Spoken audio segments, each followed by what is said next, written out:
Man, dude, Randy Pitchford, this guy. Oh, ladies and gentlemen, I got a spicy video for all of you today. Now, ladies and gentlemen, Borderlands is a game that I have played on numerous times, finished numerous times, finished the DLC for numerous times, went back and played with my friends again very recently. And it is a series that is truly the definition of having fun with your friends. Don't get me wrong, Borderlands is a good time. I really can't solo it, but when I got the boys with me, then yeah, we're gonna play that shit for hours on end. It's a looter shooter. You can't go wrong with your friends and a goddamn looter shooter. Seriously, get a copy of Diablo 3 on the consoles, even get your buddies, sit down, and you'll be playing that shit for hours on end. It's gonna be one of those situations. But Borderlands 3 is a game that, let me tell you, I am kind of on that fence about. I'm a fucking fence sitter for Borderlands 3.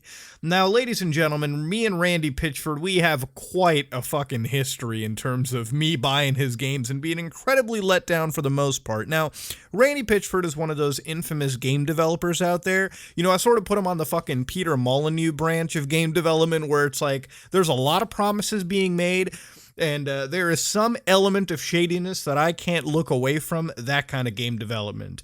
Now, Randy has developed, Borderlands 1, 2, and the pre-sequel, also known as 2 DLC, but let's not even go there. He's working on Borderlands 3, but Randy has done numerous things around not only Gearbox Studios, the offices that he works in, regarding fallacious files and a USB drive. Randy has been involved in a lawsuit regarding the movement and transition of millions of dollars of funds at Gearbox. Randy has developed fucking cult classics like Alien Colonial Marines, a game so infamously out there where the AI was bugged up because of a typo in the code.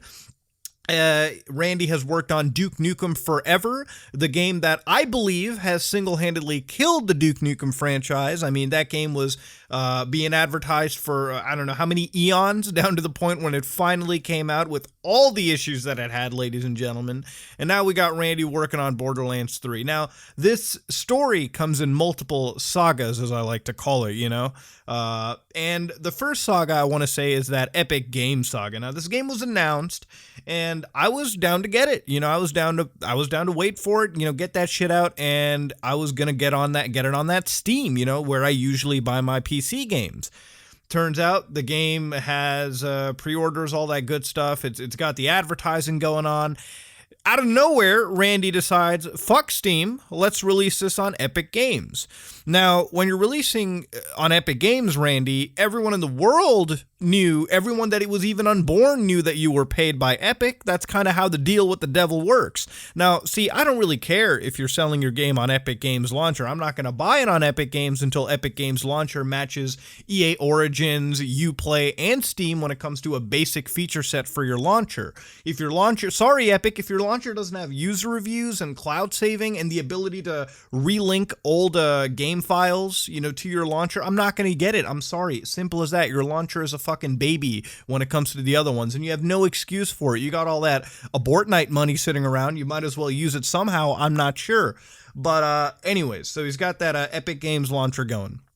And we all know that you got paid, Randy. Let's not pretend that you didn't get fucking paid by Epic. And you know what? I'm not even against that. You got to pay for your game development somehow, so I wouldn't be against you taking a paycheck from Epic Games themselves. I heard that money is good. And you know what?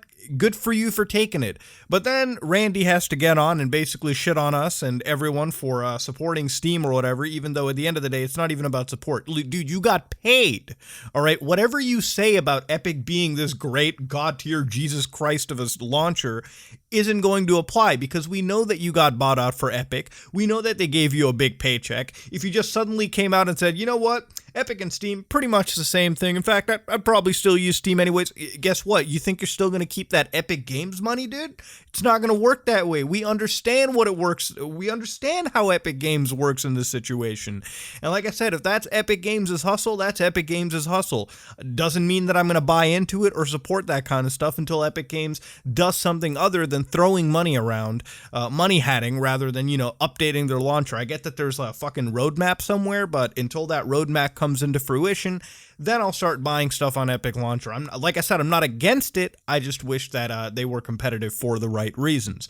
So anyways, Borderlands 3 gets that Epic Games exclusivity for 6 months. So whatever, I guess I won't buy that game for 6 months on PC, even though I was always leaning towards a PS4 copy anyways, for split screen and for playing with my friends who don't have good gaming computers to run Borderlands 3 at, I guess, the fidelity that it really should be run at.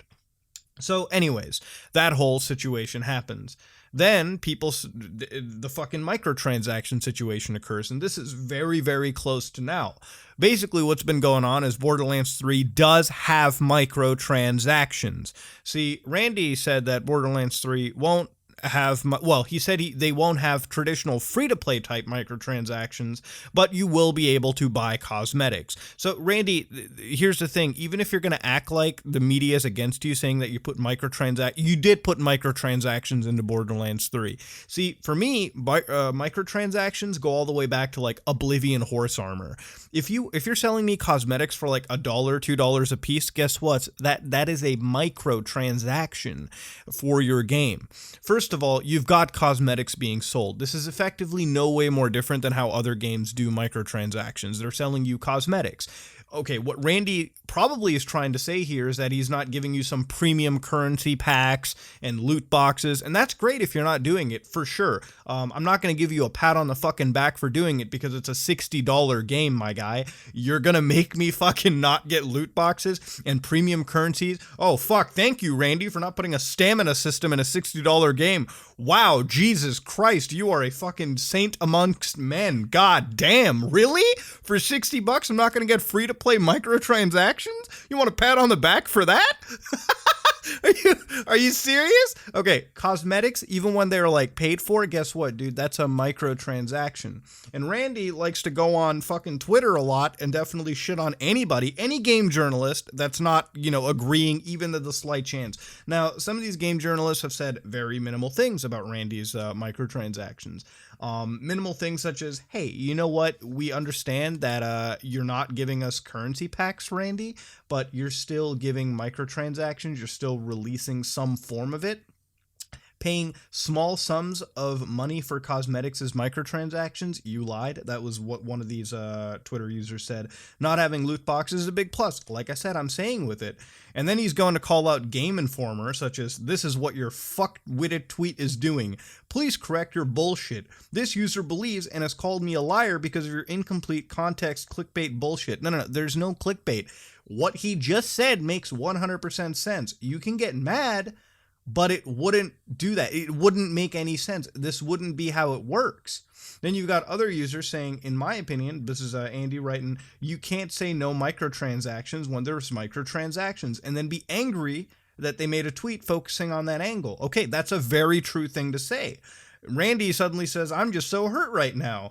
I have swallowed so much shit for so many years of folks on your side of this industry profiting off making me out as if if I'm some kind of profit-only gamer exploiting liar. Okay, we understand you're a profit-only guy. You paid into the Epic shit.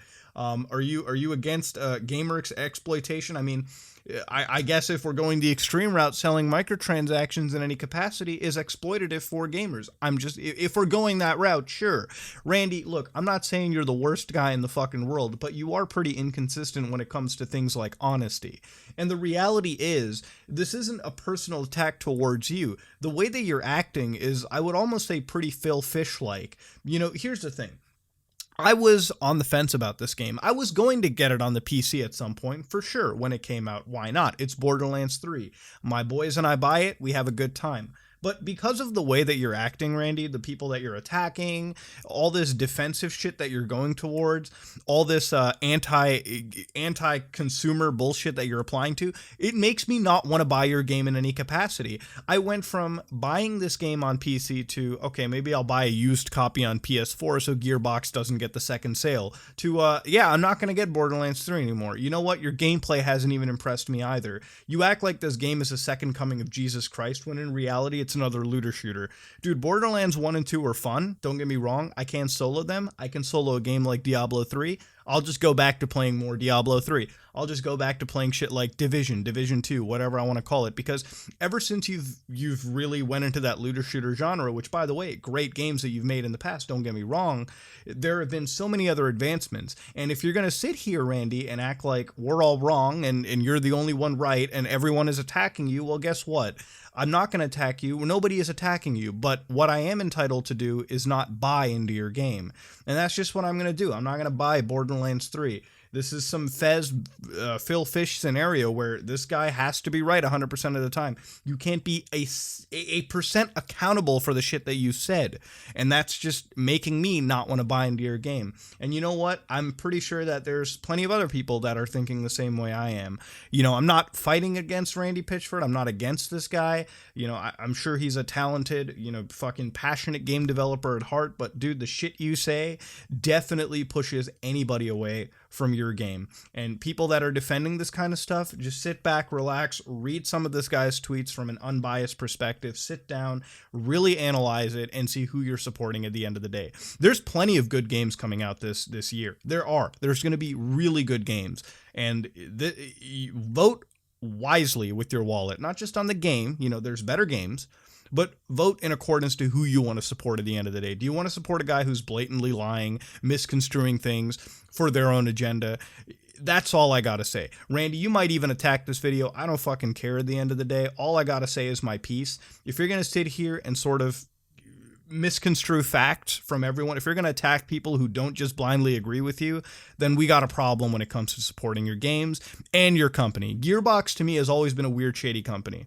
You're looking at Claptrap's voice actor even, who was discussing things like pay, and suddenly you couldn't afford him. Like, we're getting into a situation where the internal politics, the internal finances, everything of Gearbox is looking pretty shady to me. Ladies and gentlemen, this is me, Mutahar, and if you like what you saw, please like, comment, and subscribe. Just like if you dislike it, I am out.